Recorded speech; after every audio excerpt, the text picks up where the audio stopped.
शांति। ओम शांति। ओम शांति।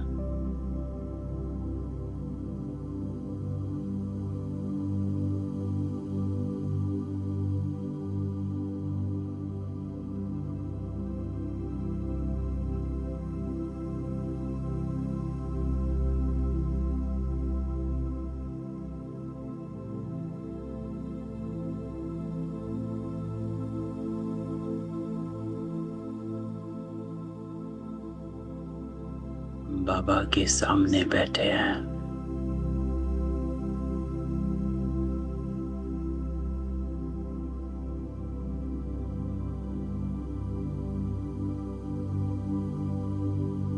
आज बाबा कहता है,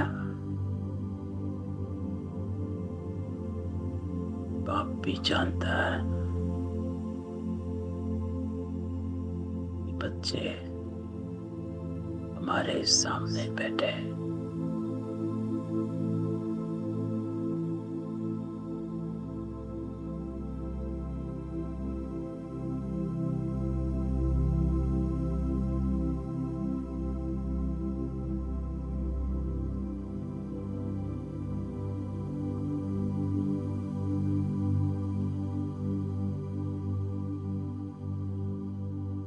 यहाँ बैठे बैठे यहाँ बन रहे हो।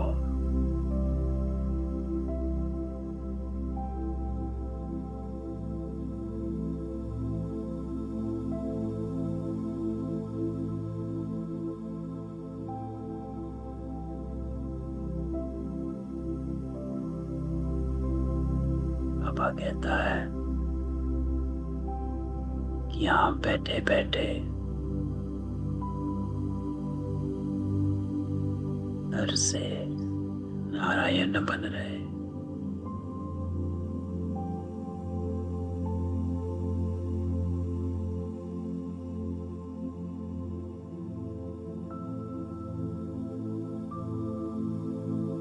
पवित्रता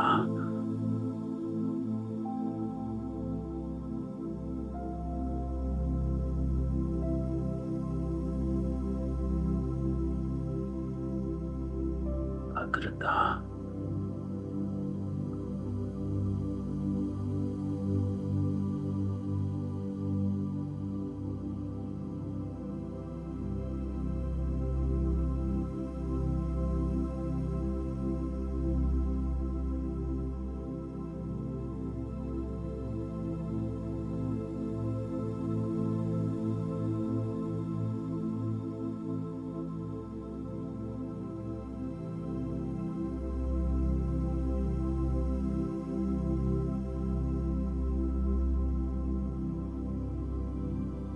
सारा ध्यान समेत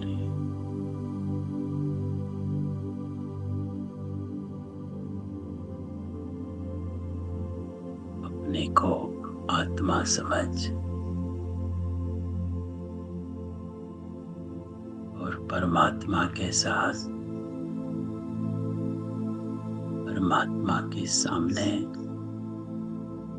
बैठ जाओ।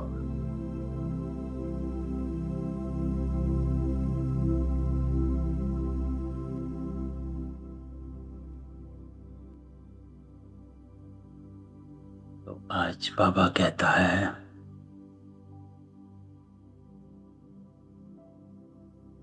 कि मीठे बच्चे सभी को पहले पहले अलफ का पाठ पक्का कराओ।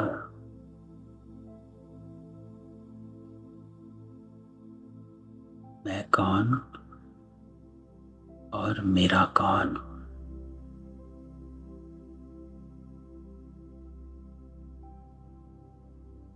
परमात्मा का नाम, रूप, देश, काल, कर्तव्य है।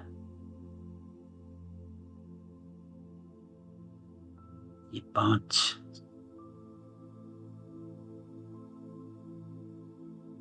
चीजों से पहचान होती है। नाम रूप देश काल कर्तव्य है। तो बाबा कहता कि पहले अलफ का पाठ पक्का कराओ। आप आत्मा भाई भाई हैं। मैं कौन और मेरा कौन। प्रश्न आज बाबा कहता किस एक बात में श्रीमत मनुष्य मत के बिल्कुल ही विपरीत है। बाबा कहता मनुष्य मत कहती हम मोक्ष में चले जाएंगे। श्रीमत कहती ये ड्रामा अनादि अविनाशी, मोक्ष किसी को मिल नहीं सकता। भल कोई ये पार्ट बजाना हमको पसंद नहीं, परंतु बाबा कहता इसमें कुछ कर नहीं सकते, पार्ट बजाने आना ही है।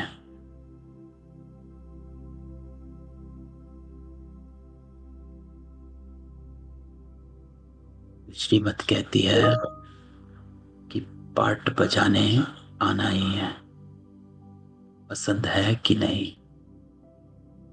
श्रीमती तुम्हें श्रेष्ठ बनाती, मनुष्य मर्त नीचे गिराती है। तो आज बाबा की मुरली दो बातों की है। एक परिचय अपना और परमात्मा का, और दूसरा श्रीमत और मनुष्य मत। श्रीमत से क्या होता है और मनुष्य मत से क्या होता है, इसका अंतर समझाते हुए बाबा कहता है कि श्रीमत को पालन करना है अगर ऊंच बनना है तो। ओम शांति। बाबा कहता अभी तो ये बच्चे जानते कि हम बाबा के सामने बैठे हैं। तो किसके सामने बैठे हो?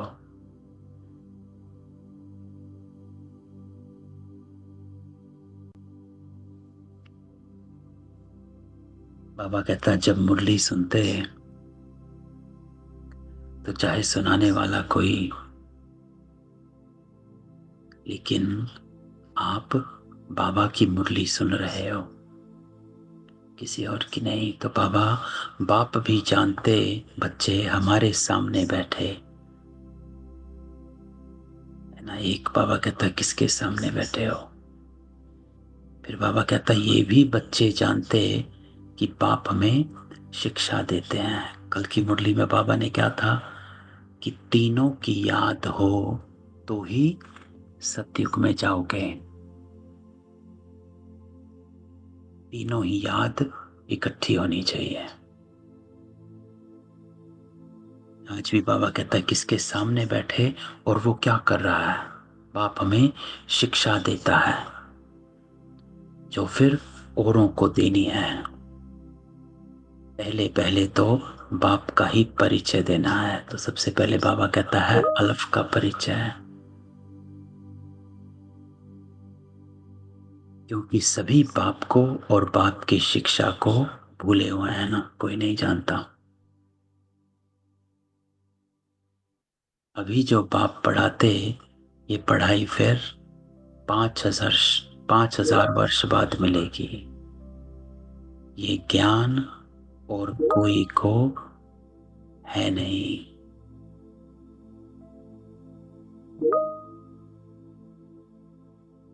मुख्य हुआ बाबा का परिचय, फिर यह सब समझाना है। तो सबसे पहले बाबा कहता है आत्मा और परमात्मा का ज्ञान, क्योंकि जब तक आत्मा का ज्ञान नहीं तब तक परमात्मा का ज्ञान बुद्धि में आता नहीं है।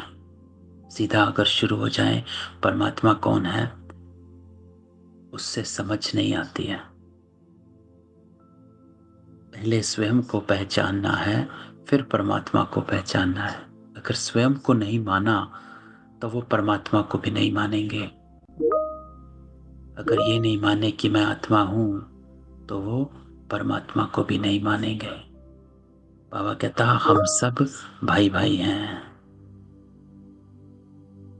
सारी दुनिया की जो भी सभी आत्माएं सब आपस में भाई भाई, सभी अपना मिला हुआ पार्ट इस शरीर द्वारा बजाते हैं। ये ज्ञान है, ये सब अपना पार्ट बजा रहे हैं।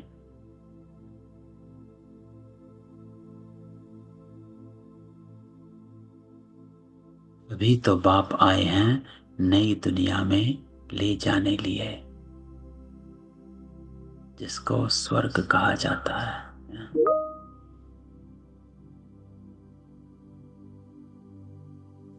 परंतु अभी हम सब भाई पतीत, एक भी पावन नहीं। तो क्या कहता बाबा, सबसे पहले परिचय दो, हम कौन हैं। फिर बताओ कि हम आत्मा इस शरीर द्वारा पार्ट बजा रहे हैं, है ना। ओके, अगर मैं आत्मा हूं तो ये क्या हो रहा है, अभी हम क्या कर रहे हैं। कंफ्यूज हो जाएंगे कि मेरे नाम में अभी क्या कर रहा हूं। तो बाबा कहता सब अपना मिला हुआ पार्ट शरीर द्वारा बजाते। और फिर बाबा आया ले जाने लिए। सभी पतितों को बनाने वाला एक ही बाबा है।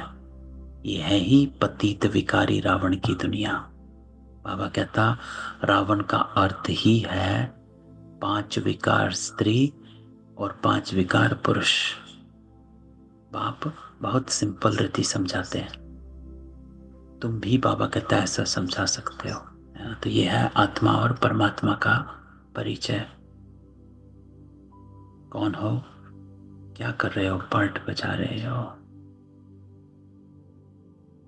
हम सब भाई भाई पतित हो गए हैं, पावन बनना है। तो पहले पहले ये समझाओ कि हम आत्माओं का यह बाप है, हम सभी ब्रदर्स हैं। पूछो, बाबा कहता ये ठीक है।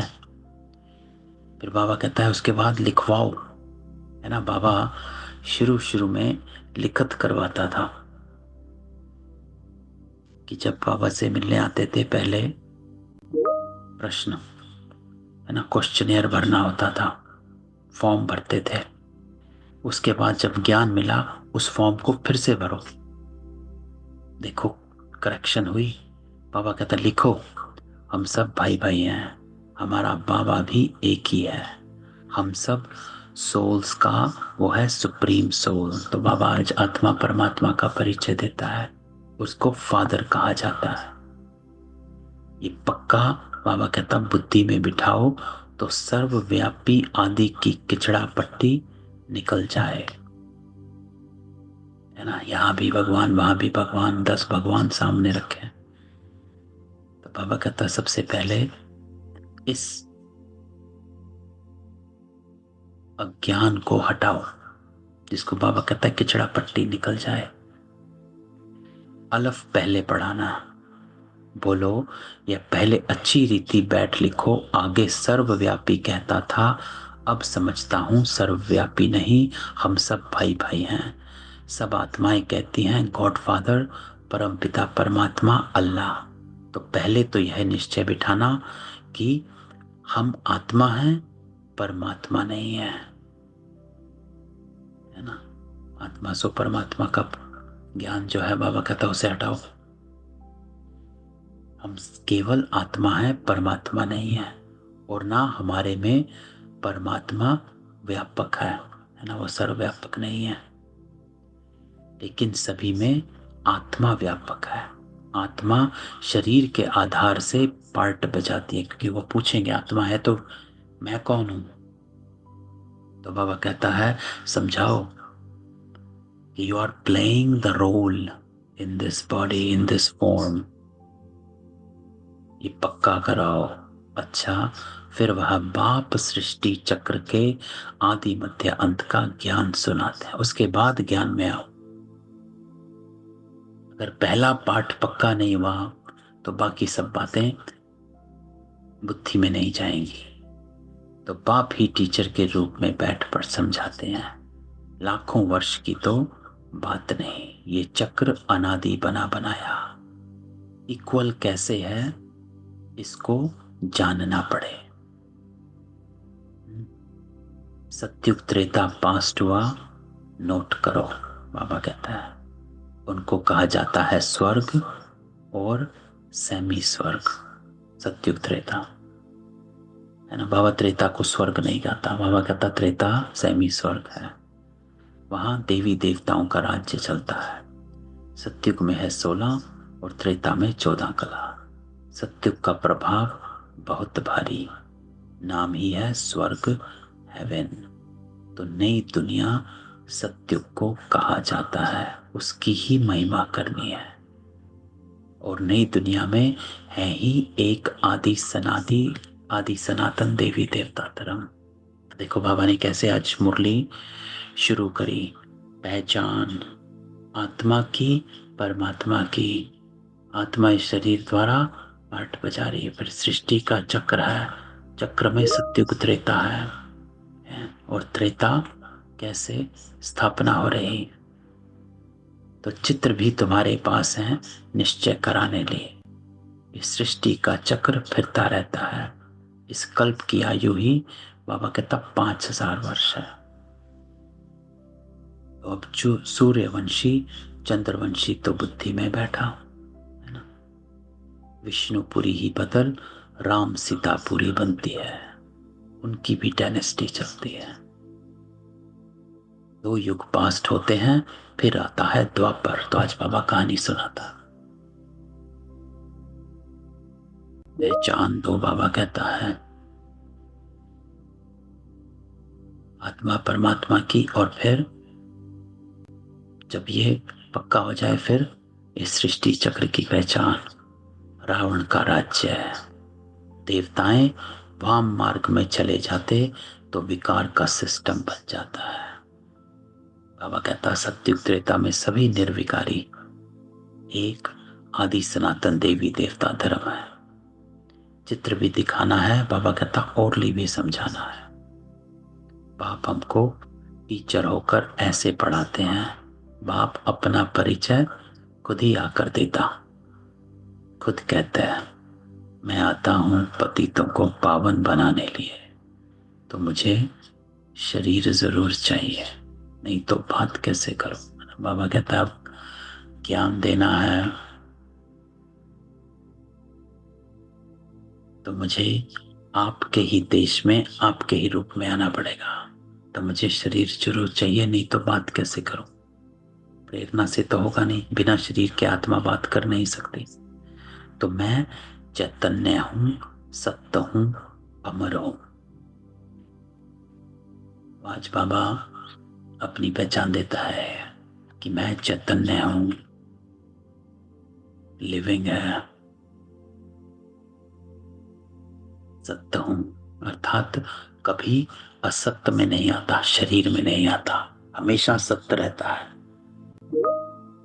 एक रूपा जिसे कहा जाता है, शिव एक रूपा है। अमर हूं, है ना। तो कभी शरीरों में नहीं आता। तो सतो रजो तमो में आत्मा आती है, लेकिन परमात्मा नहीं। आत्मा ही पतित, आत्मा ही पावन बनती है। आत्मा में ही सब संस्कार हैं। तो बाबा आत्मा की आज नॉलेज देता है। हुआ क्या कि आत्मा की ही बुद्धि भ्रष्ट हुई और संस्कार परिवर्तन हो गए। पास्ट के कर्म व विकर्म का संस्कार आत्मा ले आती है।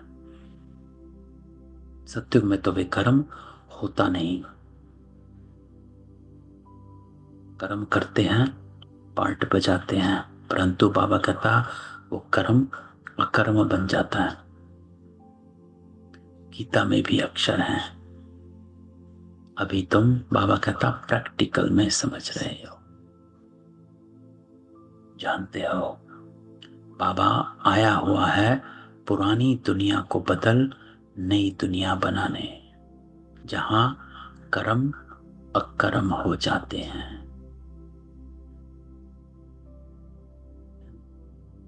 तो वहां जाना है, बाबा कहता जहां कर्म अकर्म हो गए उनको ही सत्युग कहा जाता है। यहां फिर बाबा कहता ये कर्म विकर्म हो जाते हैं, जिसको कलयुग कहा जाता है। तो बाबा कर्म अकर्म विकर्म की गति समझाता है। और सत्युग में कर्म अकर्म क्यों होते हैं? क्योंकि वहां देही अभिमानी होते हैं। और कलयुग में कर्म विकर्म क्यों? क्योंकि यहाँ देह अभिमानी होते हैं। तुम अभी हो संगम पर। बाबा दोनों ही तरफ की बात सुनाते हैं, है ना। सत्युग की भी सुनाता है और कलयुग की भी। एक एक बात अच्छी रीति समझें। बाप टीचर ने क्या समझाया, है ना। तो बाबा कहता अच्छा, बाकी है गुरु का कर्तव्य है। उनको बुलाया ही है कि आकर हम पतितों को पावन बनाओ। तो पावन कैसे बनेंगे? श्रीमत पर। गुरु क्या देता है? श्रीमत देता है, डायरेक्शन देता है। गुरु के पास क्यों जाते हैं? ताकि वो तुम्हें डायरेक्शन दे, है ना। स्कूल में भी गुरुओं के पास जाते हैं कि ये हो गया है, वो हो गया है, क्या करना चाहिए। इसलिए कहा जाता गुरु बिना गति नहीं। तो आत्मा पावन बनती है, फिर शरीर भी पावन। जैसे सोना वैसा जेवर। 24 कैरेट का सोना लेंगे और खाद नहीं डालेंगे तो जेवर भी 24 कैरेट का ही बनेगा।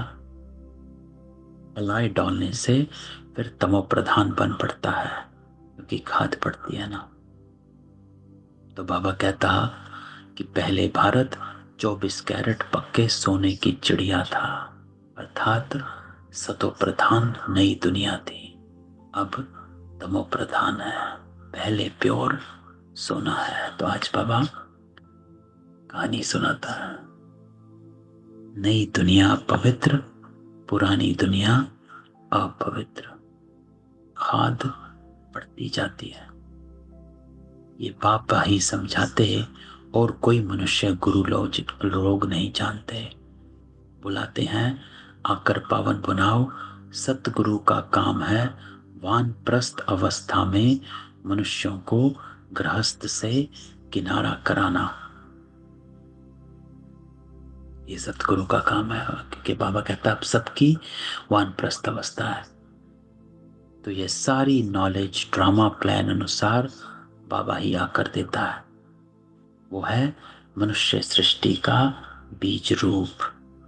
तो बीज रूप का अर्थ ही है कि बीज में सारी नॉलेज है। वही सारे वृक्ष की नॉलेज को समझाते हैं। जब भी बीज रूप शब्द आता है,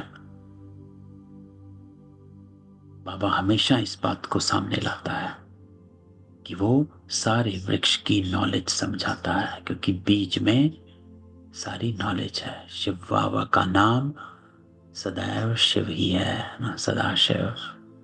बाकी आत्माएं सब आती हैं पाठ बजाने, तो भिन्न भिन्न नाम धराती हैं, है ना। कल जो कृष्ण था आज ब्रह्मा बन गया। सबके नाम चेंज होते हैं, बाबा कहता, लेकिन शिव का नाम सदा शिव ही रहता है। बाप को बुलाते हैं परंतु उन्हें जानते नहीं कि वो कैसे भाग्यशाली रथ में आते तुमको पावन दुनिया में ले जाने। तो बाबा समझाते हैं मैं उनके तन में आता हूं जो बहुत जन्मों के अंत में 84 जन्म लेते हैं। राजाओं का राजा बनाने लिए इस भाग्यशाली रथ में प्रवेश करना होता है। पहले नंबर में है श्री कृष्ण, वो है नई दुनिया का मालिक। फिर बाबा कहता वही कृष्ण जो है वो नीचे उतरते हैं, सूर्यवंशी से चंद्रवंशी, फिर वैश्य शूद्रवंशी, फिर ब्रह्मावंशी बनता। गोल्डन से सिल्वर, फिर तुम आयरन से गोल्डन एज बन रहे हो, है ना। गोल्डन से सिल्वर से ब्रॉन्ज, फिर आयरन, और बाबा कहता हम आयरन से फिर गोल्डन बन रहे हो। बाबा कहता है मुझे एक अपने बाप को याद करो। गोल्डन कैसे बनेंगे? आयरन से गोल्डन बनने के लिए बाबा कहता तुम मुझ एक को याद करो जिसमें मैंने प्रवेश किया। इनकी आत्मा में तो जरा भी ये नॉलेज नहीं थी, क्योंकि ब्रह्मा बाबा तो पहले गीता पढ़ता था, गुरुओं के पास जाता था, है ना, तो उनको नॉलेज नहीं थी। तो इनमें मैं प्रवेश करता हूं, इसलिए इनको भाग्यशाली रथ कहा जाता है। खुद कहते हैं मैं इनके बहुत जन्मों के अंत में आता हूं। गीता में अक्षर एक्यूरेट हैं। गीता को ही सर्वशास्त्र में शिरोमणि कहा जाता है ना। गीता में तीसरे अध्याय में है पर काया प्रवेश करता हूं। तो अब है संगम युग। ये वो समय है जब बाबा कहता है बाप आकर ब्राह्मण कुल और देवी देवता कुल की स्थापना करता है। तो 3 धर्म बाबा स्थापन करता है, ब्राह्मण, सूर्यवंशी, देवता और क्षत्रिय, है ना, 3 धर्म स्थापन।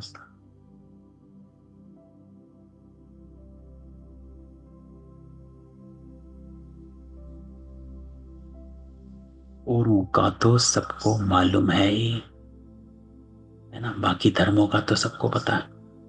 क्रिश्चियनिटी कैसे हुई, बुद्धिज्म कैसे हुई, सिखिज्म कैसे हुई, लेकिन इनका कोई को पता नहीं।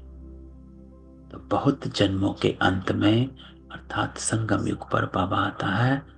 बाप कहते हैं मैं बीज रूप हूं, अर्थात मुझे सब पता है। श्री कृष्ण तो है ही सत्युग का रहवासी, उनको दूसरी जगह तो कोई देख ना सके। पुनर्जन्म में तो नाम रूप देश काल सब बदल जाता है। पहले छोटा बच्चा सुंदर होता है, फिर बड़ा होता है, फिर वह शरीर छोड़ दूसरा छोटा लेता है। ये बना बनाया खेल है। ड्रामा के अंदर बाबा कहता सब फिक्स है। दूसरे शरीर में तो उनको श्री कृष्ण नहीं कहेंगे, है ना, एक ही शरीर में श्री कृष्ण है, फिर नाम चेंज हो जाएगा। श्री कृष्ण ही सत्युग में ही 12 जन्म लेता है, तो दूसरे जन्म में बाबा कहता है नाम ही दूसरा होगा। पता ही नहीं होगा कि ये पहले जन्म में श्री कृष्ण था। तो उस दूसरे शरीर का नाम दूसरा पड़ेगा। समय, फीचर्स, तिथि, तारीख सब बदल जाता है। तो वर्ल्ड की हिस्ट्री, ज्योग्राफी हूबहू रिपीट कहा जाता है। तो यह ड्रामा रिपीट होता रहता है और वो श्री कृष्ण और सब आत्माएं सतो रजो तमो में आती हैं। सृष्टि का नाम, युग का नाम सब बदलते जाते हैं, है ना। सत्ययुग, त्रेता, द्वापर, कलयुग, युग बदले, सृष्टि का नाम बदला। अभी यह है संगम युग। मैं आता ही हूं संगम पर। ये हमको अंदर में पक्का करना है कि बाप हमारा बाप, टीचर, गुरु है, अर्थात वो हम आत्माओं का पिता भी है और हमको गुरु बनकर लेकर भी जाता है, जो फिर सतो प्रधान बनने की युक्ति बहुत अच्छी बताते हैं। गीता में भी है देह सहित देह के सब धर्म छोड़ अपने को आत्मा समझो, है ना। सर्वधर्मा परित्यज्य मामेकम शरणो प्रजा। तो वापस अपने घर जरूर जाना है। भक्ति मार्ग में कितनी मेहनत करते भगवान पास जाने की, वो है मुक्ति धाम। कर्म से मुक्त हम इनकॉर्पोरियल दुनिया में जाकर बैठते हैं, है ना, मुक्ति धाम में चले जाएंगे। पाटधारी घर गया तो पाट से मुक्त हुआ, मुक्ति धाम में चला गया। सब चाहते हैं मुक्ति पावे, लेकिन बाबा कहते हैं जाते हैं लेकिन फिर आते भी हैं, परंतु मुक्ति तो किसको मिल ना सके, क्योंकि ये ड्रामा अनादि अविनाशी है। अर्थात वो गया है तो वापस फिर आएगा, क्योंकि रिपीट होगा। कोई कहे ये पार्ट बजाना हमको पसंद नहीं, परंतु इसमें बाबा कहता कोई कुछ कर ना सके, ये अनादि ड्रामा बना हुआ है। अर्थात एक भी मुक्ति को नहीं पा सकते, है ना। जो कह रहा है कि मुझे ये पसंद नहीं, इसका अर्थ है कि वो अभी पार्ट बजा रहा है। तो अभी पार्ट बजा रहा है तो बाबा कहते हैं तो अनादि है, इसका मतलब ये पार्ट उसने फिर बजाना है, तो एक भी मुक्ति को पा नहीं सकता। वो सब हैं अनेक प्रकार की मनुष्य मत। ये है श्रीमत, श्रेष्ठ बनाने लिए। मनुष्य को बाबा कहता श्रेष्ठ नहीं कहेंगे, देवताओं को श्रेष्ठ कहा जाता है। क्यों? क्योंकि उन्हों के आगे सब नमन करते हैं, तो वह श्रेष्ठ ठहरे। तो देवताएं ही श्रेष्ठ हैं, क्योंकि सब उनको मानते हैं। परंतु यह भी किसी को पता नहीं क्या कि उनको देवता बनाया किसने। अभी तुम समझते हो कि 84 जन्म तो लेना ही है। श्री कृष्ण देवता है, बैकुंठ का प्रिंस, वो यहां कैसे आएगा? ना उसने गीता सुनाई, सिर्फ देवता था, इसलिए सभी लोग उनको पूजते हैं। क्यों पूजते हैं? क्योंकि देवता हैं पावन और खुद पतित ठहरे, है ना। जो पतित होते वो पावन की पूजा बाबा कहता है हमेशा करते हैं। ये भी रीत है, नियम है, ये सृष्टि का नियम है। इसलिए लोग साधु सन्यासियों को मानते हैं, क्योंकि वो खुद पतित हैं और सन्यासी पावन हैं। तो मानते हैं कि सन्यासियों में शक्ति होती है, गुरुओं में शक्ति है। और वो शक्ति किस चीज की है? पवित्रता की। कहते भी हैं मुझे निर्गुण हारे में कोई गुण नहीं, आप हमको ऐसा बनाओ। शिव के आगे जाकर कहेंगे हमको मुक्ति दो। बाबा कहता है कि वह कभी जीवन मुक्त जीवन बंद में आते ही नहीं, इसलिए उन्हें पुकारते हैं मुक्ति दो। जीवन मुक्ति भी वही देते हैं ना। तो बाबा कहता है जो आत्माएं मुक्ति मांगती हैं वो कभी जीवन मुक्त में आए ही नहीं है।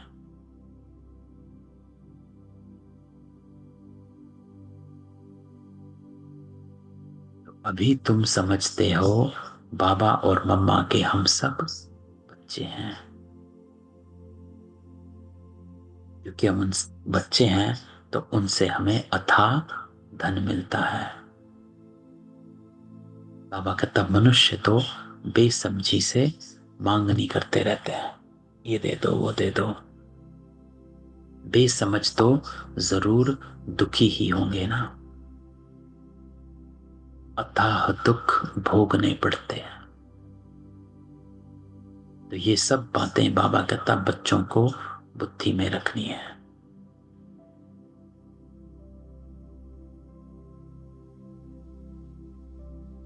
एक बेहद के बाप को ना जानने कारण कितना आपस में लड़ते रहते हैं और फन बन पड़े।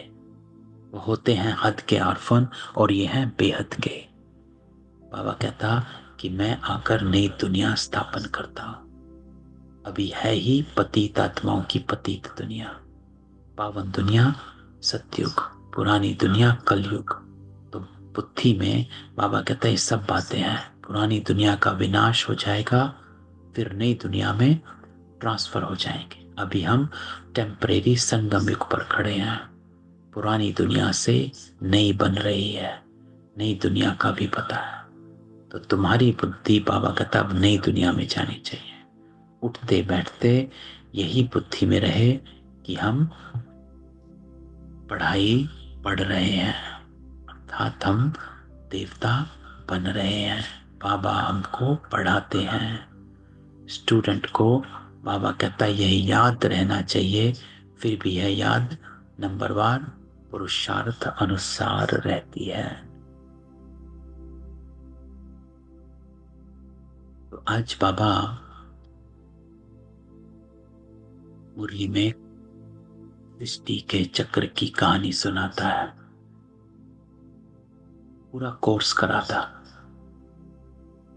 आत्मा क्या, परमात्मा क्या, सृष्टि चक्र क्या, आप कौन, कौन सा समय चल रहा है, इस समय पर क्या हो रहा है, आप कौन हो। तो ये सब बातें बाबा कहता बुद्धि में रहे। बाप भी नंबरवार पुरुषार्थ अनुसार याद प्यार देते हैं। अच्छा पढ़ने वाले को टीचर जरूर प्यार जास्ती देगा। कितना अंतर पड़ जाता है। अब बाबा कहता है बाप तो समझाते रहते हैं, लेकिन बच्चों को धारणा करनी है। बच्चों का काम है उस समझ को धारण कर लेना, एक्सेप्ट कर लेना, अडेप्ट कर लेना। एक बाप के सिवाय और कोई तरफ बुद्धि ना जाए, क्योंकि इधर उधर गए तो बाबा कहता है विकार खींच लेता है, माया पकड़ लेती है। बाप को याद नहीं करेंगे तो पाप कैसे कटेंगे। माया घड़ी घड़ी तुम्हारा बुद्धि योग तोड़ देगी। माया बहुत धोखा देती है। बाबा मिसाल देते हैं, भक्ति मार्ग में हम लक्ष्मी की बहुत पूजा करते थे। ब्रह्मा बाबा कहता है चित्र में देखा लक्ष्मी पांव दबा रही है, तो ब्रह्मा कहता उसे मुक्त करा दिया। है ना बाबा, ये तो सबको कहानी पता है। बाबा ने जो लक्ष्मी विष्णु का चित्र है उसमें से लक्ष्मी को हटवा दिया। उनकी याद में बैठते बाप ब्रह्मा कहता है कि जब मेरी बुद्धि इधर उधर जाती थी तो अपने को थप्पड़ मारते थे। बुद्धि और तरफ क्यों जाती है। फिर क्या हुआ, फिर ब्रह्मा ने विनाश देखा, स्थापना भी देखी, साक्षात्कार की आश पूरी हुई, समझ आ गया, समझा। अब यह नई दुनिया आती है, हम यह बनेंगे। तो आज पूरा कोर्स बाबा ने कराया है मुरली में।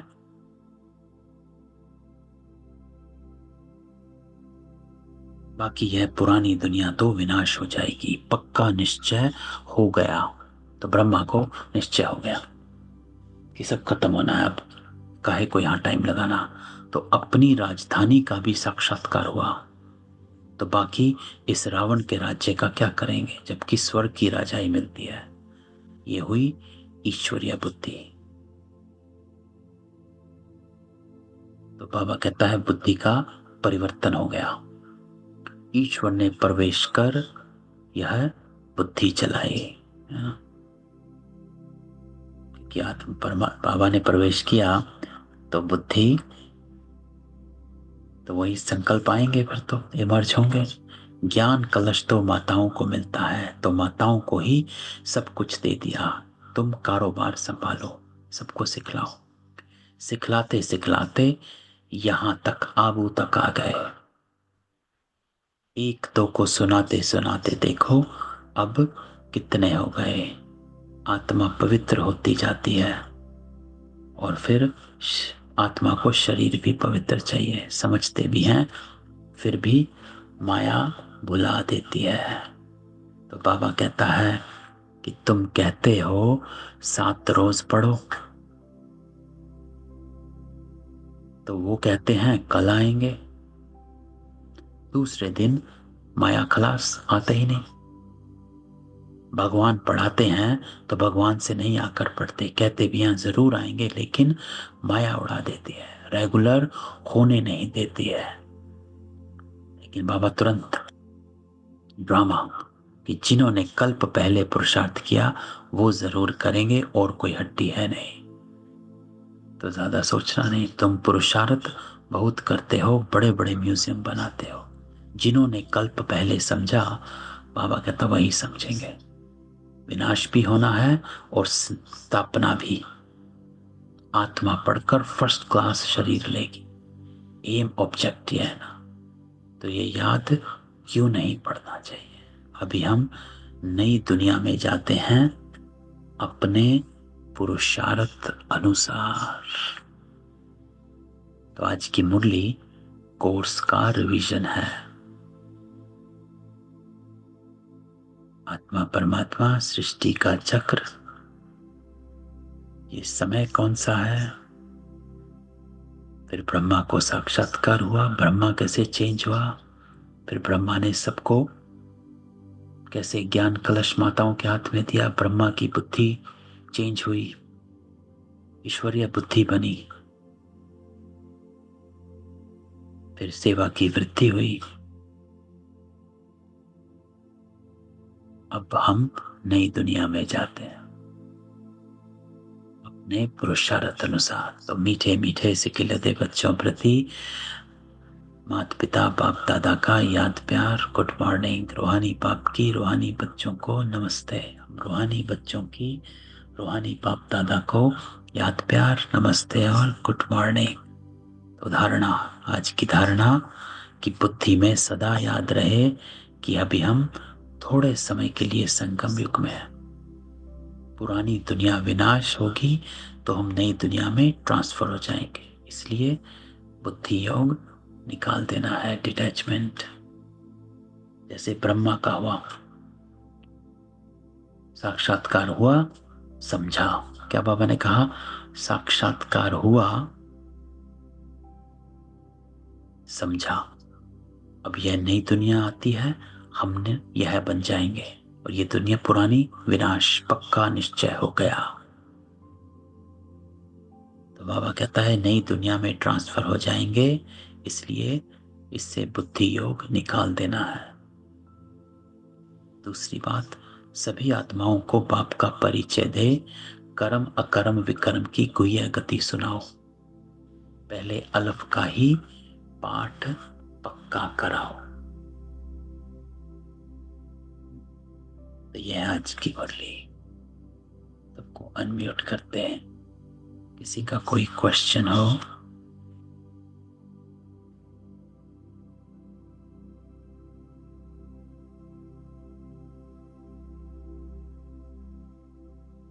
चलो तो हिस्ट्री हॉल में चलते हैं। 5 मिनट बाबा के साथ योग में। जो अभी बाबा ने धारणा कराई है, इस धारणा को आत्म सात करते हैं, ग्रहण करते हैं। बुद्धि में इसी बात को रिपीट करना है, एब्सॉर्ब करना है। ओम शांति।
बाबा कहता है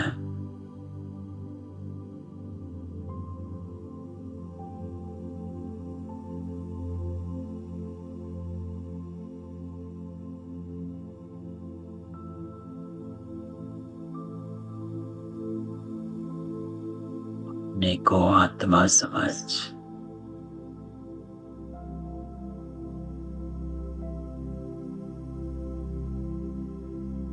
मैं आत्मा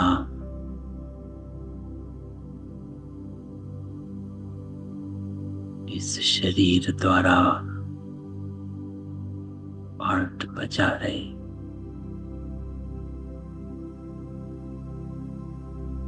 ये पक्का करो।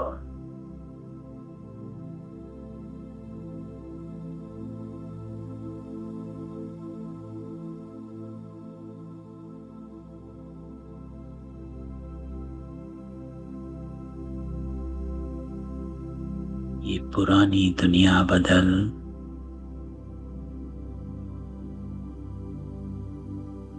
नई दुनिया बन जानी है।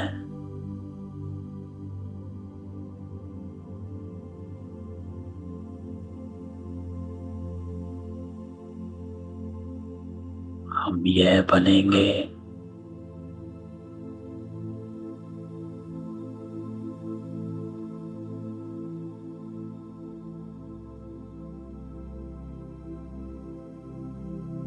अपनी बुद्धि को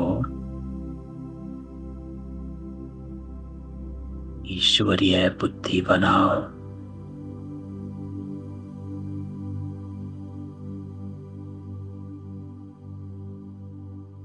पुरानी दुनिया से, पुराने संस्कारों से, पुरानी बातों से बुद्धि योग निकाल देना है।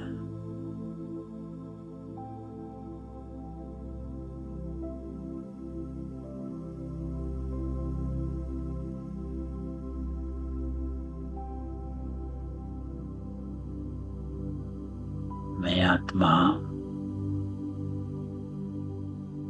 परमात्मा के साथ बैठ पवित्र होती जा रही हूँ।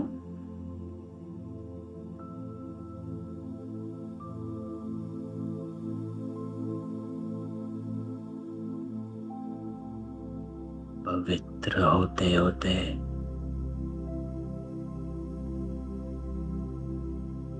मैं सतयुग में चली जाऊंगी।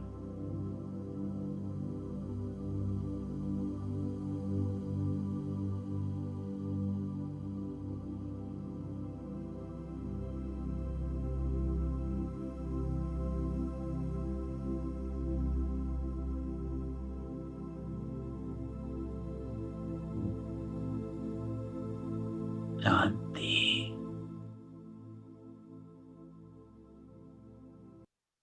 ओम शांति। जाओ। तो आज की मुरली बाबा ने कोर्स का रिवीजन करा दिया। कल मिलते हैं। ओम शांति। ओम शांति।